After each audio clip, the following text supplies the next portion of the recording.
Welcome to WatchMojo, and today we're counting down our picks for the top 10 things that It Chapter 2 did differently. For this list, number 10, The Losers Forgetting. The adult losers in this movie are just as readers will remember them. Although Eddie is a risk analyst instead of owning a limo company, and Richie is a stand-up comedian rather than a disc jockey. In the book and miniseries, our heroes begin to forget about their experiences in Derry following its downfall. Now, just weeks later, I look back on that time, not from memory, but from the pages of this book. The nightmare is over. As It Chapter 2 comes to a close, however, it's indicated that everyone still has their memories intact. Talking on the phone, Bill and Mike come to the conclusion that this is because It has finally been defeated. Now that they've confronted the past, they no longer need to repress their memories. The losers can fondly look back on good times while still looking ahead to a promising future. To the losers. Number 9. Eddie's Demise. Eddie can't cheat death no matter what the medium, but Andy Muschietti's film sees him go out on a slightly more triumphant note. In the book, Eddie stands up to It with his aspirator, and he breaks out an inhaler in the miniseries. In both cases, he's subsequently killed.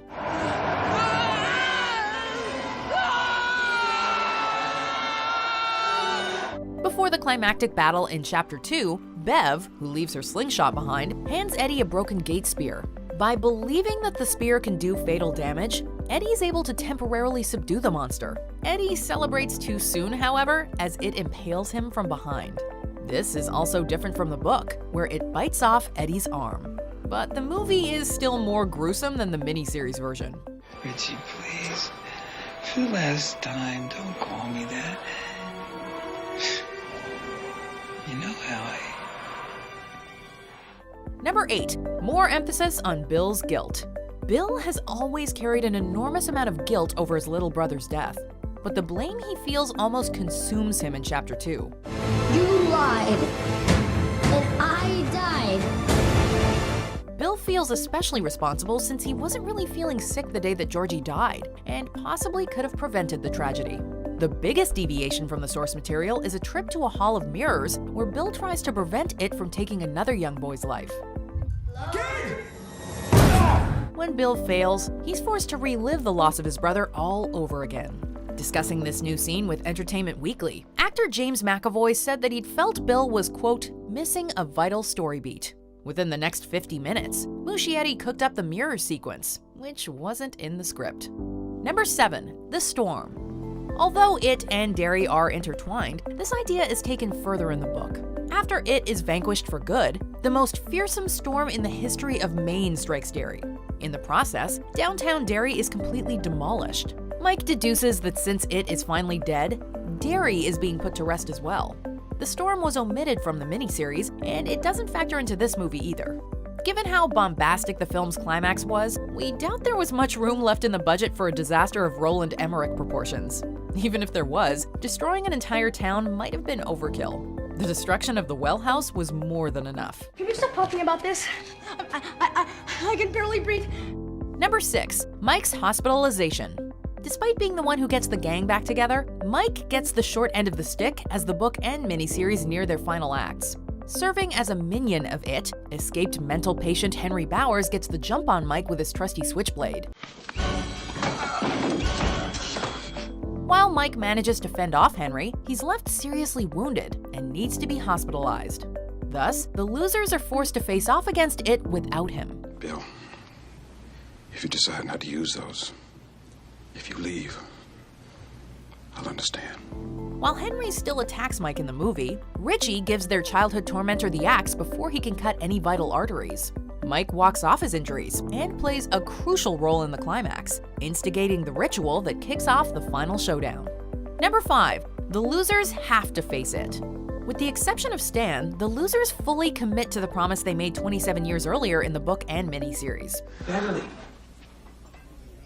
What a bunch of handsome old men.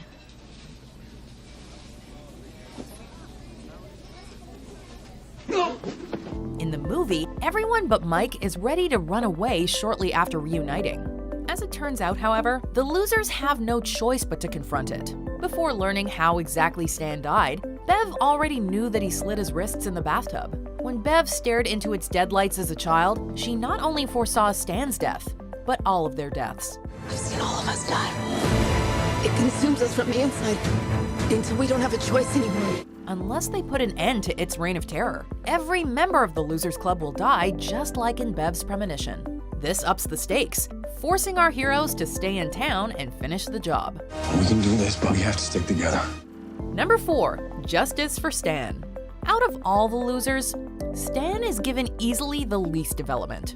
Part of that is because he takes his own life rather than returning to Derry. Thank you. Stan is dead. Stan's suicide is less melodramatic in the film, omitting his blood-soaked message on the bathroom wall. There's also more time dedicated to the losers' grief as they reflect on the loss of their friend and the time they spent together. Most significantly, Stan is given the last word when all is said and done.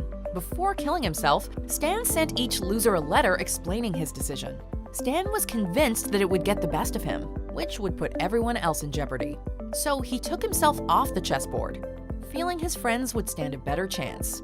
Number 3, Bill's wife Audra. The role of Bill's wife Audra is drastically downsized in Chapter 2.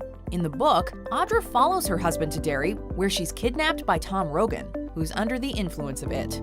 The losers rescue Audra from its lair, but she's left in a catatonic state.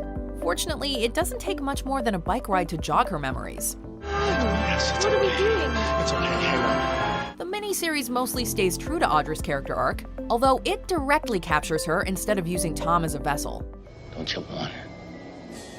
Don't you want her? Don't you want her? In the movie, we briefly see Audra on a movie set with Bill, and that's it.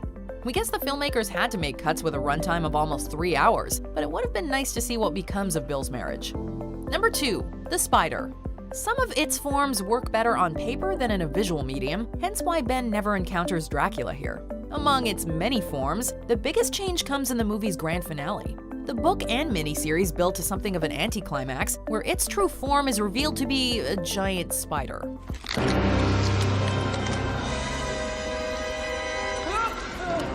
Throughout Chapter 2, Bill is repeatedly told that his books are great, but his endings stink. One can't help but wonder if this is a reference to the source material spider twist, which divided many. Rather than omitting this entirely, Chapter 2 finds a compromise by pitting the losers against a giant Pennywise with a spider-like body. What remains unclear is if this is its true form or just a form. Before we continue, be sure to subscribe to our channel and ring the bell to get notified about our latest videos. You have the option to be notified for occasional videos or all of them. If you're on your phone, make sure you go into your settings and switch on notifications. Number 1, Maturin. By far the most bizarre part of King's book is Maturin, an ancient gargantuan turtle who gives Bill advice that helps him during the ritual of Chud. Right here. It's a turtle. Maturin was restricted to a few Easter eggs in Chapter 1, and unsurprisingly never surfaces in Chapter 2. Instead, Mike uncovers a ritual that may be the key to stopping it. In its lair, all the losers must burn trinkets from their past inside a Native American artifact that Mike stole. While the ritual doesn't go exactly as planned, the climax still boils down to a battle of wills, and the losers crushing its heart. We suppose that's a little less out there, but are we the only ones who wanted to see Maturin come out of his shell?